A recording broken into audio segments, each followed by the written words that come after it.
السلام عليكم ورحمة الله وبركاته يا أحلى اخوات. حلقتنا النهاردة عن مسلسل الحشاشين، المسلسل اللي عامل ضجة كبيرة جدا جدا من أول ما نزل واتعرض، والمسلسل الأكبر والأضخم إنتاجا وتمثيلا في دراما رمضان 2024. بس قبل ما أبدأ الحلقة عاوزك تصلي على أشرف الخلق سيدنا محمد ويلا بينا.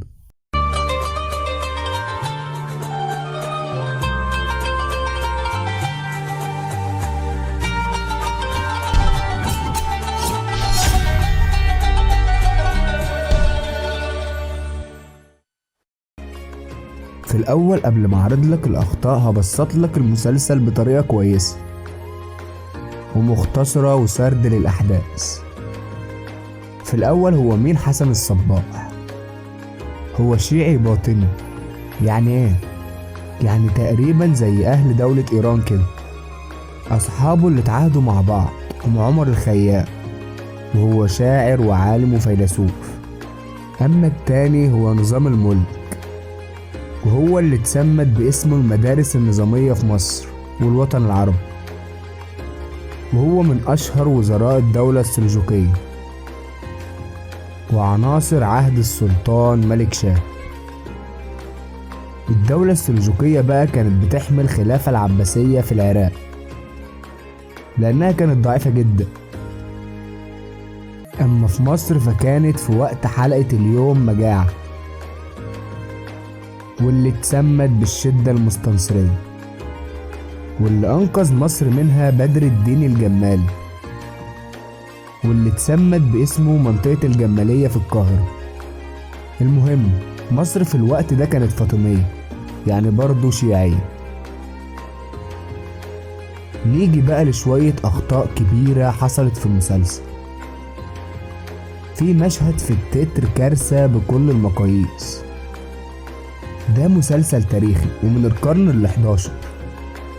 في آثار عجلات العربيات بتاعت فريق المسلسل ظاهرة وموجودة في الأرضية ومطبوعة في رمل الصحراء، والجيوش راكبة الحصانة بتاعتهم. طب هل في الوقت ده كان في عربيات؟ ازاي حاجة زي دي تعدي على المخرج؟ كمان في مشهد تاني في الصحراء برضه ظهر فيه ديزل لتشغيل الكهرباء. هو الاختراعات دي كلها كانت موجودة ازاي في القرن ال11؟ كمان في مشهد الكاميرا باينة كلها. الجدار اللي واقف قدامه حسن الصباح، ظل الكاميرا باينة وراه ومحدش انتبه ولا اخد باله منه. التتر بتاع المسلسل فيه مدن ذات طابع معماري هندي ومملوكي ملهمش علاقة خالص بعصر الحشاشين. الطراز المعماري المملوكي ده ما ظهرش الا بعد الفترة دي بقرون. كمان في المسلسل ده الصليبيين بيستخدموا لغة فرنسية حديثة. في القرن ال11 ما كانتش اللغة الفرنسية ظهرت أصلا، وفرنسا نفسها ما كانش اسمها فرنسا، اسمها كان مملكة فرانكيا أو فرانكيا الجنوبية. باريس ما كانتش قلعة على الهضبة زي ما صورها المسلسل، بس دي كانت مدينة مصورة في وسط نهر السين. تصوير المدينة دي في مسلسل فايكنجز هو الصح، وما كانش اسمها باريس، كان اسمها لوليتا أو لوليتا باريسيو. حاجة كمان، مدينة أصفهان معروفة والعمارة السلجوقية معروفة. كان ممكن يبحثوا على جوجل بدل من ان هم يصوروا مدينة أصفهان بطراز معماري هندي شكله زي قلعة أجرى الحمراء. أصفهان لها مآذن مميزة والمباني بتاعتها بيزينها القشني الأزرق، والعمارة السلجوقية المبكرة بتشبه العمارة التركية بس بشكل أبسط وأقل تعقيد. السلاجقة قبائل تركية أصلا. كمان مشهد قفز التابع من فوق القلعة متاخد بالظبط من اللعبة الإلكترونية بالحرف، واللي بيعطي الأمر في اللعبة هو سنان شيخ الجبل ومش حسن الصباح. والقلعة هي مصيف في سوريا ومش آل موت في إيران. والمشهد اللي هقولكم عليه ده كله مختلق ومفتعل ومش حقيقة.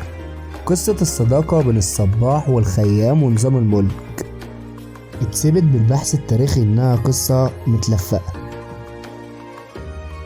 وما كانوش ابدا في مدرسة نيسابور. نظام الملك كان عمره 16 سنة لما اتولد حسن الصباح، وحسن الصباح كان عمره 14 سنة لما اتولد عمر الخيام. يعني نظام الملك كان عنده 30 سنة لما اتولد عمر الخيام، فازاي دول كانوا صحاب وبينهم عهد؟ ومصدر القصة دي مخطوطة من القرن ال14 موجودة في المتحف البريطاني. بس عمر الخيام فعلا اشتغل في بلاط ملك شاه، اشتغل هناك 18 سنة، اختلط فيهم بنظام الملك. بس مفيش اي حاجة تثبت انه ليه اي علاقة بحسن الصباح. ممكن القصة في المسلسل مصدرها سمرقند لامين، وهو المصدر المشوش. ظهور عبد الملك بن عطاش كان صغير جدا في الحلقة الأولى، والمفروض انه ارسل الصباح لمصر بعدها، بس ده ما حصلش. والصباح بيكون اتضايق وبيؤمر واحد ان هو يقتل مؤذن المدينة، وده اصلا المفترض انه حصل بعد ما رجع من مصر. وكمان قتل المؤذن ما كانش بسبب رفض الدعوة، بس خوف من هو يفضح امرهم. كل اللي حصل ده ما اسمهوش اي حاجة الا تزييف حقائق التاريخ. كمان ازاي يبقى اداء اغنية التتر بصوت وائل الفشني واسمه ما يتكتبش ولا يتذكر اصلا؟ طب هل ده بناء على طلبه؟ اظن لا، لان اسمه مكتوب في تترات النهاية، بس ده حتى اسمه مكتوب غلط. ازاي اسم المغني بتاع التتر ما يتكتبش ولا يتذكر؟ وبس في نهاية الحلقة عاوز اعترف اعتراف ان المسلسل جامد جدا، ومن اقوى المسلسلات اللي اتعملت، وانتاجه ضخم، وتصوير المسلسل جميل. بس في شوية اخطاء ذكرتهم لك في حلقة النهاردة، وده ما يقللش من قيمة المسلسل خالص. وبس انا كده خلصت الحلقة. متنساش تعمل لايك واشتراك في القناة وشير الفيديو لاصحابك.